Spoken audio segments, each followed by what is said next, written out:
여러분도 혹시 고아의 아버지라고 불리우는 유명한 사역자죠. 그 조지 뮬러라는 사역자를 혹시 알고 계십니까? 그는 100% 기도 응답으로 아주 유명하신 분입니다.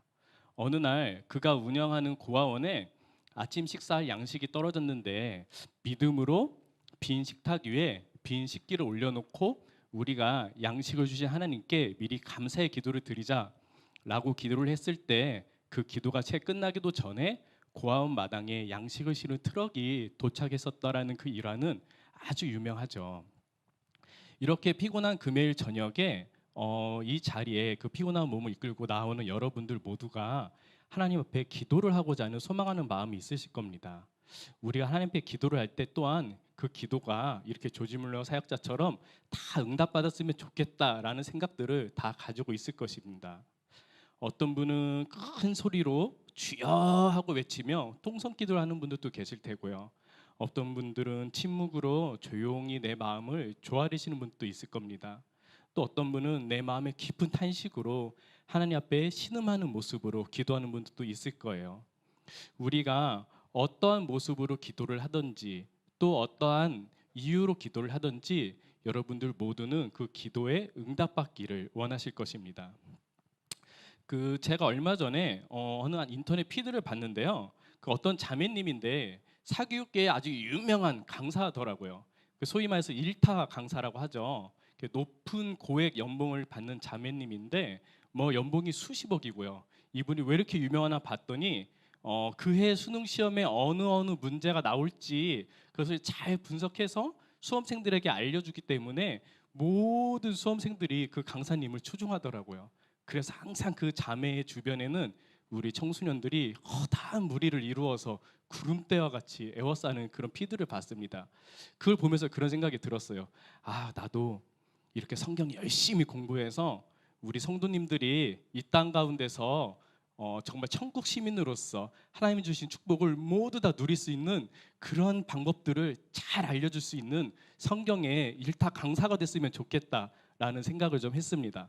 자, 그래서 오늘 특별히 준비했습니다. 기도응답 100% 받는 특급 비밀 빠박. 네, 죄송합니다. 네, 좀 BGM이라도 준비를 했어야 되는데, 네. 자, 오늘 설교 제목은요, 말 그대로 기도응답 100% 받는 특급 비밀입니다. 자, 그 첫 번째 바로 중보 기도입니다. 사도행전 12장 5절에서 7절 말씀 함께 읽겠습니다. 이에 베드로는 옥에 갇혔고 교회는 그를 위하여 하나님께 기도하더라. 헤롯이 잡아내려고 하는 그 전날 밤에 베드로가 두 군인 틈에서 두 쇠사슬에 매어 자는데 파수꾼들이 문 밖에서 옥을 지키더니 호련히 주의 사자가 나타나며 옥중에 광채가 빛나며 또 베드로의 옆구리를 쳐 깨워 이르되 급히 일어나라 하니 쇠사슬이 그 손에서 벗어지더라.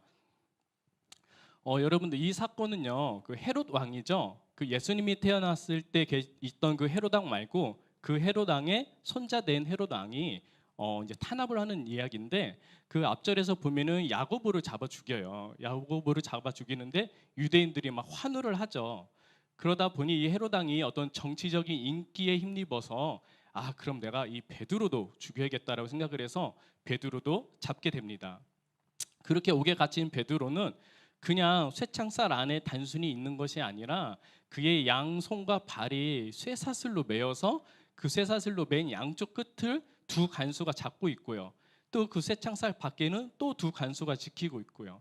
이렇게 삼중사중으로 지키고 매인받는 상황 가운데 있습니다. 혹시 이곳 가운데 있는 우리 성도님들 중에 혹은 온라인으로 예배하는 성도님들 중에 내가 요즘에 그런 상황에 있는 분 계십니까? 어떠한 한 문제로 내가 묶임 받는 게 아니라 두 가지, 세 가지, 네 가지 문제로 묶여 있어서 이거는 도저히 어떻게 풀 수 없을 것 같고 어느 하나만 풀었을 때 이것이 해결되지 않을 것 같은 그런 깊은 고난과 고민 가운데 있는 여러분들 계십니까? 오늘 성경에서는 이런 문제가 베드로에게 있었을 때 그가 어떻게 나왔냐? 5절에 교회가 그를 위하여 하나님께 기도했다라고 나와 있습니다. 이들이 그 마가의 다락방이죠. 그 오순절에 성령의 강림이 내렸던 마가의 다락방에 다 같이 모여서 그 교회 지도자 되는 베드로를 위하여 간절히 기도했습니다. 사랑하는 형제님 자매님, 혹시 우리 워프교회 목사님이신 이길로 목사님이 감옥에 어느 날 간다고 생각해 보세요. 그러분 여러분 어떻게 하시겠습니까? 정말 간절한 마음으로 우리 다 같이 성전에 모여서 기도하지 않으시겠습니까? 네, 아무도 대답을 안 하시면 어떡해요? 분위기가 이상해지잖아요. 네, 저도 사회생활이라는 게 있으니까 좀 도와주세요. 자, 우리 목사님이 그렇게 감옥에 가시면은 여러분들 모두가 우리 목사님 사랑하는 마음에 성전에 모여서 다 같이 기도하지 않으시겠습니까? 네, 아멘. 맞습니다. 그리고 그 성도님께서 다 기도하고 돌아가신 후에도 목사님 저는 1시간 더 남아서 기도할 것 같습니다. 네, 우리가 이렇게 그 교회 리더된 분들을 위해서 열심히 기도를 하는데 그 기도가 한 사람의 기도가 아니라 하나님의 임재하신 가운데 함께 모여서 기도할 때 문제가 해결됨을 보게 됩니다. 성령님이 역사하심으로 그 문제가 어떻게 해결되죠? 쇠사슬이 큰 요란한 소리를 내면서 끊어지는 것이 아니라 베드로가 자는 중에 나도 모르는 사이에 스르르 풀어지는 역사가 일어나요. 그리고 쇠창살이 스르르 자연스럽게 열리는 역사가 일어납니다. 우리가 삶의 기도 제목이 있을 때 이렇게 믿음의 동역자들과 함께 중보를 하게 되면은 우리가 가지고 있는 기도의 제목이 나도 모르는 사이에 이렇게 스르르 하나님의 임재하신 가운데 해결될 수 있다라는 거죠. 제가 처음에 청년부에 갔더니 이제 교회 등록한 지 얼마 안 됐을 때예요. 이제 막 새 가족이죠. 한 이틀인가 3일째 됐던 날인데 어느 자매가 저한테 탁 오더니 오빠 이거 받으세요. 뭘 던져주는 거예요. 뭔가 봤더니 저는 그때 처음 봤거든요. 중복 카드라는 거를 처음 봤습니다. 그래서 자매님 이게 뭐예요? 했더니 내가 단기 선교를 가는데 이걸 오빠가 중보를 해주셔야 돼요. 같은 구역원이기 때문에. 그래서 중보가 도대체 뭐냐 했더니 나를 내게 좀 답답한 듯이 보더니 맞다 오빠 새 신자라고 했지. 그러면은 매일 저녁마다 이 중보 카드를 가지고 1번부터 5번까지 있는 이 기도 제목을 가지고 매일 기도를 해달라는 거예요. 그래서 뭐 저는 그때 잘 이 신앙생활을 모를 때고 일단은 시키는 거는 하고 보자 뭐 이럴 때라서 그냥 그 자매가 그때 해외 단기 선교를 한 2달 정도 단기 선교를 갔다 왔는데 그 2달간 정말 하루도 빼먹지 않고 매일 저녁 8시만 되면 알람을 해놓고 제자리에 딱 앉아서 그 카드를 가지고 읽었죠. 뭐 1번 하나님 필리핀 가운데 하나님이 복음이 전하게 해주세요. 2번 하나님 필리핀의 어린아이들이 너무나 고통받고 있습니다. 또한 뭐 3번 뭐 현지의 선교사님을 위해서 기도해 주세요. 4번 함께 가는 팀원들을 위해서 기도해 주세요. 5번 하나님 좋은 배우자를 위해서 기도해 주세요. 그렇게 돼 있더라고요. 저는 그때 알았습니다. 모든 자매님들의 중보 카드는 항상 5번에 배우자 제목이 있다라는 것을 그때 알게 됐어요. 그렇게 중보 기도라는 것을 처음 접하게 되고 교회 안에서 뭐 중부 분과에서 활동도 하고 세런들하고 함께 중부 모임도 하면서 정말로 많은 체험들을 했습니다. 그 가운데서 제가 아직도 기억에 남는 것은 우리 한 10명 정도의 친구들이 가족들이 믿지 않는 그 지체들만 모여서 가족 구원을 위해서 한 2년간 날마다 기도를 했거든요. 그러다 환경 때문에 우리가 헤어졌지만 그 이후로도 우리가 서로를 위해서 계속 기도하자고 약속을 했습니다. 저 역시 그 가운데 함께 기도했는데 저도 그렇고 그 가운데 있었던 모든 지체들이 다 현재 진행형입니다. 그 가운데는 온 가족이 구원받은 지체도 있고 저처럼 한 명 한 명 순서대로 구원받고 있는 지체들도 있는 것 같습니다. 여러분들의 삶 가운데 간절한 기도 제목이 있으십니까? 혼자 기도하지 마시고요. 믿음의 동역자들과 함께 힘써 모여서 기도하십시오. 이것은 저의 지혜와 저의 의견이 아니고 하나님께서 하나님 말씀 가운데 약속해 주신 것입니다. 너희 가운데 나의 이름으로 2-3 사람이 모여서 기도하는 곳 가운데 내가 함께 계신다고 하나님께서 약속해 주셨어요. 그래서 여러분들의 삶에 어떠한 기도 제목이 있으시거든 반드시 2명, 3명, 4명, 10명이 서로 모여서 2중으로 3중으로 그렇게 함께 기도하며 모든 기도의 제목이 성취되는 저와 여러분들의 삶이 됐으면 좋겠습니다. 자, 그 모든 기도에 응답받는 비결 그 2번째 바로 하나님의 뜻에 맞는 기도입니다. 사무엘상 1장의 내용을 한번 보면은 사무엘상 1장에 보면은 그 한나의 이야기가 나오죠. 한나와 브릿나의 이야기입니다. 한나는 아이를 갖지 못해요. 그런데 옆에서 또 다른 부인이 브릿나는 잉태를 잘하죠. 그리고 한나를 굉장히 타박하게 됩니다. 한나가 얼마나 고통스럽겠습니까? 그래서 하나님 앞에 날마다 잉태를 위해서 기도를 하죠. 그런데 사무엘상 1장 5절에 보면은 한나가 왜 아이를 가지지 못했는가? 바로 여호와께서 그에게 임신하지 못하게 하셨다라고 말씀하고 있습니다. 저도 결혼을 하고 첫째, 둘째를 낳았는데 사실 저희는 목표가 4명이었는데 셋째, 넷째부터는 잘 생기지가 않더라고요. 여전히 제가 비록 나이는 있지만 셋째를 위해서 기도하고 있고 그 이후에 넷째까지도 위해서 기도를 하고 있습니다. 우리 아이 없는 부모들이 보통 아이를 위해서 기도할 때 어떻게 기도를 하죠? 머릿속으로 그 내가 사랑하는 아이들을 막 떠올리죠. 내가 이쁘고 귀여운 아기를 낳으면은 그 아기에게 이쁜 옷도 입혀보고 내 품에 꼭 안아도 보고, 뭐 그게 딸 아기면은 뭐 이쁜 원피스를 입혀서 엄마가 같이 손잡고 유치원에도 데리고 가보고, 남자 아들을 낳으면은 아빠가 데리고 야외에 나가서 캐치볼도 하고, 우리가 막 그런 꿈을 꾸지 않습니까? 아기를 낳기 위해서. 또 뭐 유치원에서 재롱잔치 한다고 하면 막 달려가서 동영상도 찍고 꽃다발도 안겨주고. 아마 이때 한나도 그런 마음이었을 거예요. 내가 사랑하는 아들을, 사랑하는 아이를 꼭 낳아서 내 품에 안고 싶다. 내가 사랑하는 아이를 낳아서 내가 그렇게 아름답게 기르고 싶다라는 마음이었을 겁니다. 하지만 한나가 그렇게 평범한 마음을 품고 기도를 했을 때 그 기도가 이루어지지 않아요. 왜냐하면 하나님의 계획은 한나를 통해서 민족의 지도자여 하나님의 뜻을 따라 일하는 사무엘을 낳기를 원하셨거든요. 하나님의 뜻은 사무엘 가운데 있는데 한나의 마음은 평범한 아이 가운데 있고, 당장에 내 아이가 없는 서러움 가운데 기도했을 때 그의 잉태문이 열리지 않습니다. 하지만 11절에 그런 한나가 서원하여서 하나님 앞에서 울면서 기도하죠. 하나님, 저에게 아이를 허락하시면은 내가 이 아이를 하나님 앞에 나시린으로 바치겠습니다 라고 하나님의 뜻에 맞게 기도를 하자 하나님께서 그에게 아이를 허락하게 되는 것입니다. 이렇게 우리가 기도 응답을 받는 비결은 바로 하나님의 뜻에 맞게 기도를 하는 것입니다. 마태복음 6장 31절에서 33절의 말씀을 같이 보겠습니다.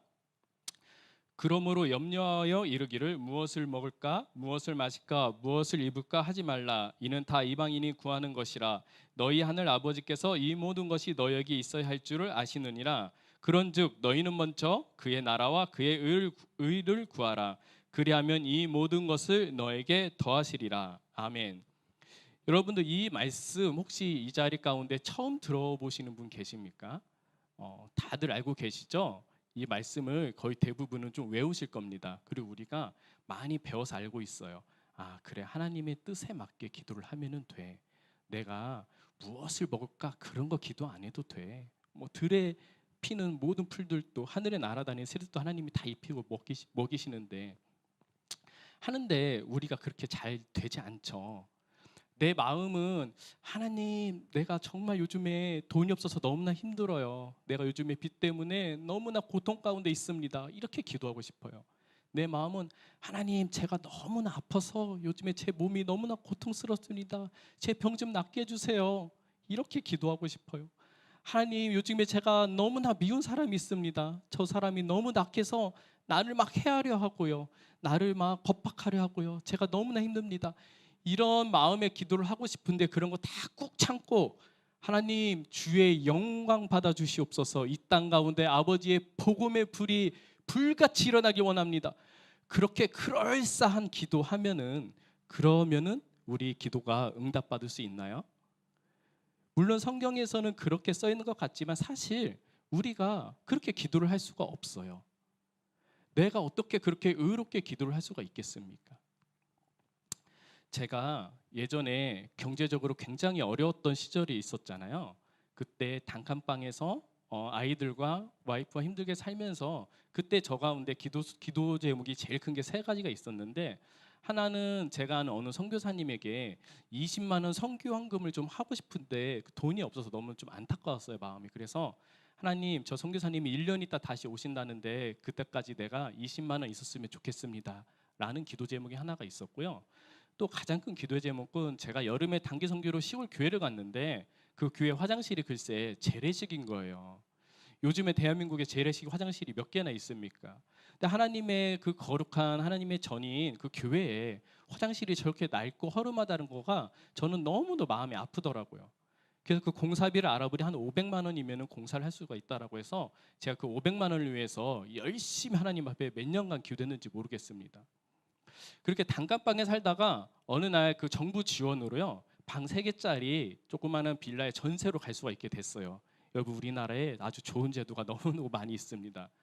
그렇게 이사를 갔는데 화장실을 봤는데 너무 네모 반듯하고 좋은 거예요. 전에 단칸방에 살 때는 이게 수도꼭지 있고 세탁기 있는 뭐 그런 데였는데, 새로 이사 간 곳은 세면대가 있어서 서서 막 세수할 수도 있고요. 너무도 좋은 화장실이 있더라고요. 그런데 제 마음이 너무도 편치 않았어요. 그래서 제가 이사한 그 다음 날 새벽 예배에 가서 얼마나 하나님 앞에 울었나 몰라요. 하나님, 이게 뭐예요? 하나님의 몸된 교회 화장실이 그렇게 낡아 있는데 저 같은 사람 화장실 이렇게 좋은 거 가는 게 그게 저한테 무슨 기쁨이에요? 하나님, 제가 이런 집에 이사 안 가도 되니까 500만 원만 제발 하나님 제가 벌게 해주셔서 그 교회 화장실 좀 고쳤으면 좋겠어요. 그렇게 간절히 기도했던 적이 있었습니다. 물론 결국에 시간이 지나서 하나님이 그 모든 것 가운데 응답하셔서 제가 그 선교사님 선교 헌금도 할 수 있게 되었고, 그 교회 화장실을 고치기 위해서 헌금도 할 수 있게 되었고, 또 그것만을 위해서 기도했는데도 저의 모든 부채와 저의 모든 필요를 채울 수 있도록 하나님이 허락을 해주셨습니다. 그러면은 저는 그때 당시에 어떻게 그렇게 기도를 할 수가 있었겠습니까? 이 앞에 있는 저가 여러분 그렇게 신실하고 신앙심이 깊고 하나님만 알고 그런 사람이라서 그렇게 기도를 할 수가 있었겠습니까? 아닙니다. 저는 사실 알고 보면요, 그 누구보다 세속적이고 그 누구보다 돈 쓰는 거 좋아하고요, 그 누구보다 허위허식하는 거 좋아하는 사람입니다. 그런데 그 시기에 제가 어떻게 그렇게 기도할 수가 있었겠습니까? 그것은 바로 제 안에 계신 성령님께서 그렇게 하셨기 때문에 가능했던 것입니다. 우리가 어떻게 하나님의 뜻을 알고 그의 나라와 그의 의를 위해서 기도합니까? 우리가 그냥 마음으로요, 아 그래 맞아, 나의 입고 먹을 것을 위해서 기도하자 말고 하나님의 뜻을 구해야지. 그런데 그렇게 되지가 않습니다. 육신의 옷을 입은 우리는 육의 것을 쫓게 돼 있어요. 성경 말씀에 분명히 하나님은 육의 사람은 육의 것을, 영의 사람은 영의 것을 찾는다고 나오고 있어요. 그러면 우리 모든 한 사람 한 사람은 성령님의 인도하심에 따라서 살아가는 삶과 성령님의 인도하신 기도를 했을 때 하나님의 마음에 합한 기도를 할 수 있다라는 거죠. 사랑하는 형제님 자매님, 여러분들은 예수님께서 여러분들의 죄를 위해서 이 땅 가운데 육신으로 오셨고 십자가에 못 박히심으로 말미암아 그것을 믿는 우리가 오직 믿음으로 구원받을 수 있음을 믿으십니까? 그렇다면 여러분 모든 한 사람 한 사람은 다 여러분의 안에 성령님이 이미 와 계신 거예요. 성령님만이 우리로 하여금 그것을 깨닫게 하시고 믿게 해주신다고 말하고 있습니다. 그러면 우리가 어떻게 하면 성령님과 함께 기도하는 생활을 할 수가 있겠습니까? 그것은 바로 성령님께 물어보고 성령님의 음성을 들을 줄 알아야 되는 것입니다. 그런데 우리는 그런 오해와 착각이 있는 것 같아요. 일단 성령이라는 단어를 어떠한 에너지, 어떠한 신비한 일을 하는 뭐 그런 어떤 힘, 그런 우리가 영자라는 그런 단어 때문에 아마 그런 것 같습니다. 우리 안에 그런 좀 오해가 있는 것 같아요. 그래서 우리가 때로는 내가 요즘 성령이 충만하지 못해. 요즘 내가 좀 성령이 충만해. 여러분들 성령님은요, 그런 어떤 에너지 양이 아니에요. 어떨 때는 내가 충만할 수가 있고요, 어쩔 때는 내가 고갈될 수 있고 그런 에너지의 양이 아닙니다. 성령님은요 늘상 우리 안에 와 계신 분이세요. 그리고 성령님은 인격체로 있으신 분입니다. 어떤 에너지가 아니에요. 인격으로 와 계신 그 성령님께 우리는 귀 기울여서 그분이 하시는 이야기를 들을 줄 알아야 되는 것입니다. 제가 예수님을 30살에 만나고 나니까 정말 하나님은 말이 많으신 분이시더라고요. 늘상 말하세요. 늘상. 제가 걸어가면은 사랑하는 아들아, 햇빛이 너무 좋지? 기분 좋니? 나도 좋다. 내가 출근해서 일하고 있으면 아들아 너가 고생하는구나. 내가 어떤 사람들에게 막 욕을 먹고 회사에서 힘들어하고 있으면 아들아 힘들지? 괜찮아, 내가 너와 함께 있어. 너무나 말이 많으신 분이시더라고요. 그런데 우리가 왜 성령님의 음성을 듣지 못합니까? 어느 유명한 목사님이 설교 중에 그런 예를 드시더라고요. 그 인디언인 친구와 백인인 친구가 있었대요. 두 친구가 뉴욕의 한복판에 서 있는데 인디언 친구가 그러는 거예요. 어디에서 귀뚜라미 소리가 들리네? 그 백인 친구가 이 시끄러운 도시 한복판에서 무슨 귀뚜라미 소리가 들린다고? 말도 안 되는 소리 하지 마. 그런데 인디언 친구가 아니야, 귀뚜라미 소리가 들려. 그래서 그 친구가 들린다고 하는 곳으로 같이 골목골목을 걸어갔더니 정말 귀뚜라미가 있더래요. 그래서 그 백인 친구가 이야, 너는 정말 귀가 밝구나. 인디언들은 다 그렇게 귀가 밝니? 그랬더니 이 인디언 친구가 호주머니에서 동전을 꺼내더니 그 길거리에서 이렇게 툭 던졌답니다. 떼구르르 동전 소리가 나니까 주변 사람들이 싹 다 쳐다보더래요. 그렇게 시끄럽고 차들이 지나가는데 동전 소리가 나니까 혹시 내 돈인가 싶어서 다들 쳐다보는 거죠. 이렇게 우리는 우리가 관심 있어 하고 우리의 욕심이 있어 하는 곳에만 귀를 기울이려고 하는 것이 있는 것 같습니다. 우리가 성령님의 음성을 왜 못 듣습니까? 성령님이 말씀을 안 하셔서가 아니에요. 하나님은 계속해서 우리에게 말씀하고 계세요. 때로는 위로의 말씀, 때로는 사랑의 말씀, 때로는 격려의 말씀. 우리가 듣고자 하고 귀를 열 줄 아셔야 됩니다. 그런데 이 하나님은 인격체로 우리에게 오신 분이기 때문에 어떠한 그것을 위해서 우리 행위가 필요하지 않아요. 그냥 우리가 듣고자 하면 돼요. 간혹 어떤 분들은 성령 충만에 대해서 자기만의 루틴을 만들고 있는 분이 있더라고요. 내가 보통 새벽 예배를 하면은 좀 성령 충만한데, 보통 나는 하루에 매일 묵상을 한 장씩 하고 기도를 한 1시간 정도 했을 때 내 삶에 성령이 충만해. 이렇게 내 삶에 어떤 루틴을 스스로 방정식을 만들다 보니까 그 방정식대로 내가 행동을 했을 때는 뭔가 성령님의 음성도 들리고 성령 충만한 것 같고, 그런데 그렇게 하지 못했을 때는 뭔가 내가 성령 충만하지 못한 것 같고, 그런 오해가 우리 가운데 있습니다. 하지만 아니에요, 여러분. 성령님은 인격체이시기 때문에 우리가 그분을 사랑하고 그분에게 관심을 갖고 귀를 기울이자 하면은 언제든지 그분의 말씀을, 음성을 들을 수가 있는 것입니다. 사랑하는 형제님, 자매님 여러분, 우리의 삶 가운데 많은 기도의 제목들이 있습니다. 그리고 우리는 모두 다가 그 기도가 응답되기를 바라는 마음이 있습니다. 여러분들의 간절한 기도의 제목을 여러분들 성령 안에서 기도하십시오. 그러면 하나님께서 들으실 것입니다. 그럼 성령 충만하지 못한 사람은 중보하면 되겠네요.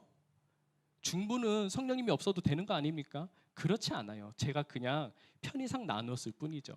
왜 중보 기도를 하는데 하나님의 역사가 더 잘 일어나죠? 그리고 왜 중보 기도를 하면은 하나님의 뜻에 따라서 우리가 구할 수 있게 되죠?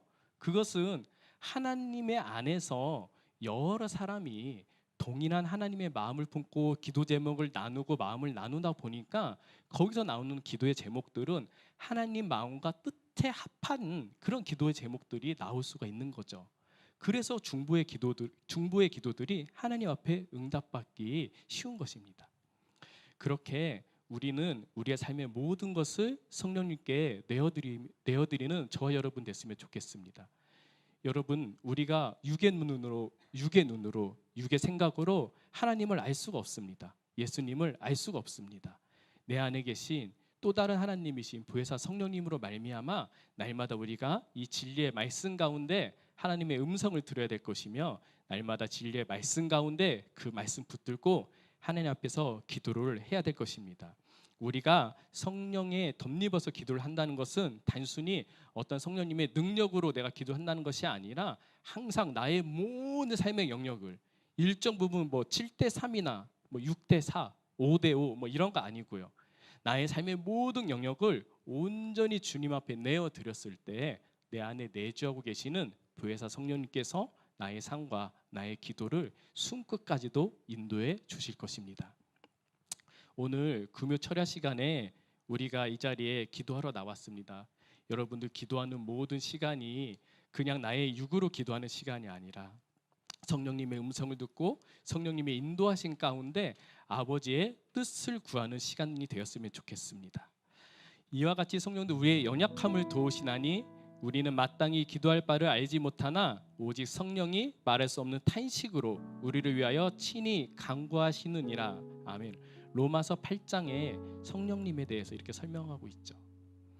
사랑하는 형제는 자매는 여러분, 요즘 여러분들의 삶 가운데 베드로처럼 2중, 3중, 4중으로 꽁꽁 묶여 있는 그런 나의 모습 때문에 답답하고 미래가 보이지 않고 기도 소리가 나오지 않는, 하나님 앞에 신음 소리조차 나오지 않는 그런 혹시 성도님들 계십니까?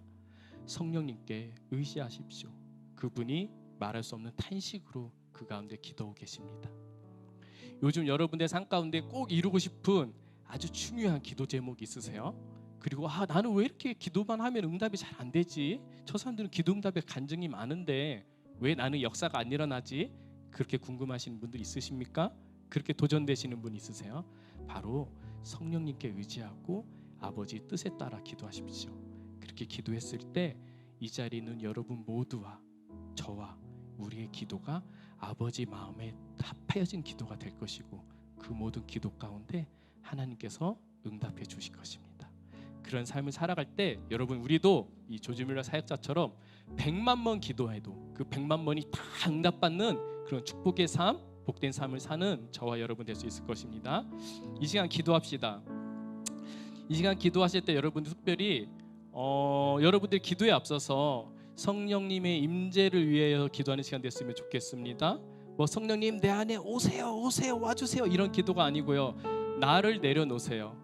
그동안 내 삶의 주인이 나였다라면은 내가 하나님 앞에 내 삶을 내어드린다라고 말은 했지만 그것의 비율이 내가 항상 7대3, 6대4, 5대5, 3대 몇 이렇게 항상 타협하는 거였다면은 오늘 이 순간 온전히 하나님 앞에 나의 삶을 내어놓으시기 바랍니다. 성령님, 나의 삶의 주인 되어 주시옵소서. 성령님, 나의 모든 기도를 인도하여 주시옵소서. 내가 아버지 뜻에 따라 기도하길 원합니다. 내가 아버지 그 마음에 아파요 기도하기 원합니다. 성령님, 우리 한 사람 한 사람의 영혼을 인도하여 주시옵소서. 그렇게 기도하는 시간 됐으면 좋겠습니다. 기도하시겠습니다.